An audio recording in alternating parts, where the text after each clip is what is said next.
కరీంనగర్ వాసులకు dumping yard నరకాన్ని చూపిస్తోంది. మానేరు డ్యాం తీరానే ఉన్న ఈ డంపింగ్ యార్డ్తో స్థానిక ప్రజలు ఉక్కిరిబిక్కిరి అవుతున్నారు. కోట్ల రూపాయలు వెచ్చించి చేపట్టిన బయో మైనింగ్ అర్ధాంతరంగా నిలిచిపోయింది.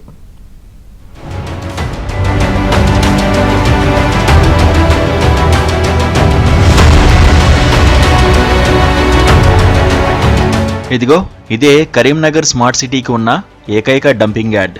లోయర్ మానేరు డ్యాం తీరాన పెద్దపల్లి బైపాస్ కు దగ్గరలో ఉంది ఈ డంపింగ్ యార్డ్. 10-20 కాదు, ఏకంగా రోజుకు 155 మెట్రిక్ టన్నుల చెత్తను ఇక్కడికి తెచ్చి పోస్తున్నారు మున్సిపల్ సిబ్బంది. 87,000 ఇళ్ల నుంచి సేకరించిన చెత్తకు ఒకటే డంపింగ్ యార్డు ఉండడంతో చుట్టుపక్కల కాలనీల ప్రజలు నరకం అనుభవిస్తున్నారు. ఈ డంపింగ్ యార్డ్లో గుట్టలు గుట్టలుగా పేరుకుపోతున్న చెత్తను చూసి భయానక జీవితాన్ని గడుపుతున్నారు. దట్టమైన పొగ, తీవ్రమైన దుర్గంధంతో స్థానికులు తీవ్ర ఇబ్బందులు పడుతున్నారు. డంపింగ్ యార్డు గుండా ప్రధాన రహదారి నుంచి వెళ్లే వాహనదారులు 10 నిమిషాలు కూడా ఆ వాసన భరించలేకపోతున్నారు. అలాంటిది సమీప కాలనీల వాసులు ఇంకెంత దారుణమైన పరిస్థితిని ఎదుర్కొంటున్నారో అర్థం చేసుకోవచ్చు.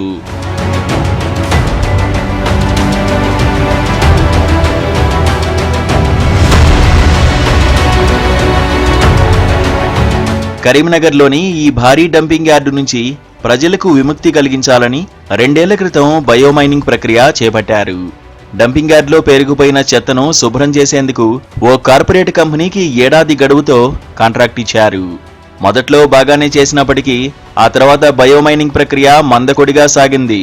గత 6 నెలలుగా ఈ బయోమైనింగ్ నిలిచిపోవడంతో ఎటు చూసినా గుట్టలు గుట్టలుగా చెత్త పేరుకుపోయి కనిపిస్తోంది.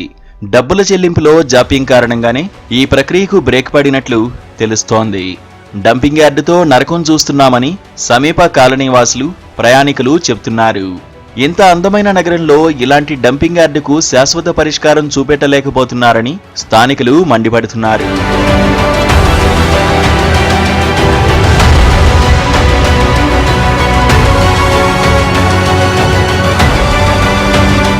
కరీంనగర్లో ప్రతిరోజు సేకరిస్తున్న 155 మెట్రిక్ టన్నుల చెత్తతో డంపింగ్ యార్డులో 260 నుంచి 275 లక్షల మెట్రిక్ టన్నుల చెత్త పేరుకుపోయింది.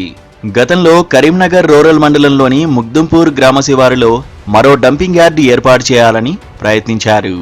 అయితే అక్కడి ప్రజలు పెద్ద ఎత్తున నిరసన తెలపడంతో ఆ ఆలోచన విరమించుకున్నారు.